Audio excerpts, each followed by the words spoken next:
आप एक बात याद रखना, अपने आसपास जो लड़ रहा हो, बिना डरे सच बोल रहा हो, या तो आप हिम्मत करो उसके साथ खड़े होकर कंधे से कंधा मिलाकर, जो निडर होकर के सच बोल रहा है उसका साथ दो।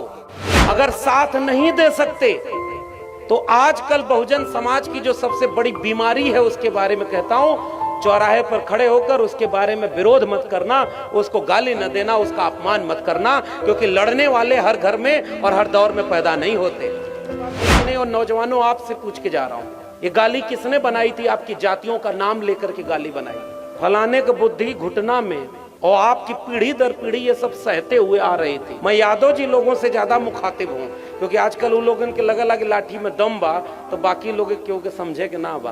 और आपके ऊपर इतनी गाली बनाई गई, इतना अपमान। ये गाली किसी दलित ने बनाई थी क्या? ये गाली किसी आदिवासी ने बनाई थी क्या? ये गालियां आपकी जाति के नाम पर देखकर किसी मुसलमान ने दिया था क्या? फिर कौन था? आप भी जानते हैं और मैं भी जानता हूं, कुछ बात इशारे में कहने आपको आया। क्या मनुष्य होने का सम्मान बराबर का हो सकता है कि नहीं? आप चौराहे पर जाओ और आज आपको कोई गाली दे दे, आपको दिन भर नींद नहीं आएगी, चैन से बैठेंगे नहीं। और अगर आपके हाथ में ताकत होगी तो कोर्ट मुकदमा करवाओगे, कोई अगर थप्पड़ मार दे तो उसको जेल भिजवाओगे। आप अगर ताकतवर हो तो उसको अगले चौराहे पर थप्पड़ मारोगे। क्या आप अपना अपमान सह सकते हो क्या? हमारी पीढ़ियों ने अपमान सहा है। आजकल के नौजवानों को लगता है कि धर्म खतरे में है, ये वाली बात कह करके वो डंडा लेके धर्म बचावे चल जाता हूं। उनका परिवार खतरा में है, उनके पता नहीं है। खटिया बनाया किसने?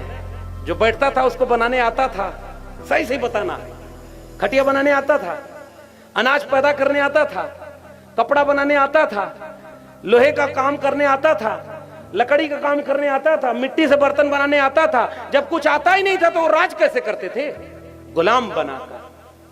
और जो कमेरा लोग थे, जो मेहनत करते थे, उन्हीं को समझा दिया कि हम चूंकि बड़े हैं, आप छोटे लोग हो, छोटी जाति है, आप किस बात के हमारे सामने आप बैठे हो, यही कम है क्या?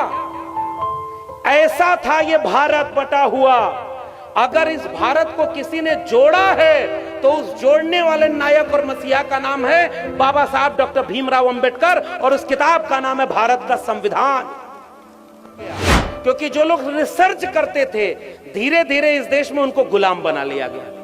किसी धोबी को किसने बताया होगा कि किस मिट्टी से कपड़ा साफ करते हैं? बताओ गांव के लोगों, मैं आपसे पूछना चाहता हूं। ये तो किसी धोबी ने ही खोजा होगा। किस मिट्टी से बर्तन बनेगा, किससे नहीं बनेगा, ये तो किसी कुम्हार ने खोजा होगा। कौन से पान के पत्ते से पान खाया जाएगा, चौरसिया समाज के अलावा कोई जान पाया हो तो बता दो। कौन से खेत में कौन सा अनाज पैदा होगा, कौन सी वनस्पति खा सकते हैं और कौन सी नहीं खा सकते, ये किसी किसान कमेरा और खेत में काम करने वाले खेतीहर ने बताया होगा।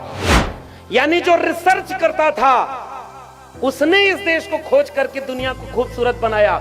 जब आधुनिक विश्वविद्यालय बने तो आपके बच्चे बताओ उस यूनिवर्सिटी में पढ़ने जाते हैं जहां रिसर्च होता है? बाहर। इस धर्म की लड़ाई से हमारा क्या मतलब?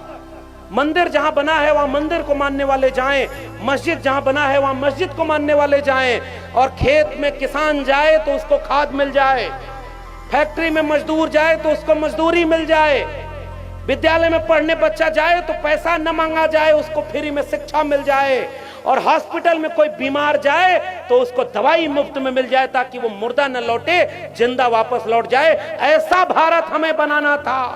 और आज कैसा भारत बना रहे हैं? जाओ हॉस्पिटल में जाकर देखो किसके लोग लाइन लगा रहे हैं और वहां पर मर रहे हैं। अगर आपकी जेब में पैसा है तो जाओ दिल्ली बंबई अपना इलाज करा लो, आपको सब कुछ मिल जाएगा। आपकी जेब में पैसा है तो आप अपने बच्चे को विदेश में पढ़ने भेज दो। और गरीब हो संत कबीर नगर के लोगों तो ये गांव में आपका बच्चा या तो नशे की लत में बर्बाद हो जाएगा, या जमीन बेच करके नशे में चला जाएगा, या मजदूर बन जाएगा, या किसी दंगाई भीड़ में चला जाएगा धर्म बचाने। आपका परिवार बचाने कहां आएगा कोई? याद रखना, बगीचा तभी सुंदर लगता है जब उसमें हर रंग के फूल खिले हों। कुछ लोग इस देश को एक ही रंग में रंगना चाहते हैं। उनके मंसूबों को, नापाक मंसूबों को हमें कभी भी कामयाब नहीं होने देना है। ये बगीचा हमारे पुरखों ने हजारों साल से सजाया है। इसलिए इस बगीचे से हमें मोहब्बत है, जिस बगीचे का नाम भारत है, राष्ट्र हमारा है। इसलिए हम मिलकर के इस बगीचे को बचाएंगे, नफरत की बुनियाद पे नहीं, बुद्ध के मोहब्बत की बुनियाद से इस मुल्क को रहने लायक बनाएंगे।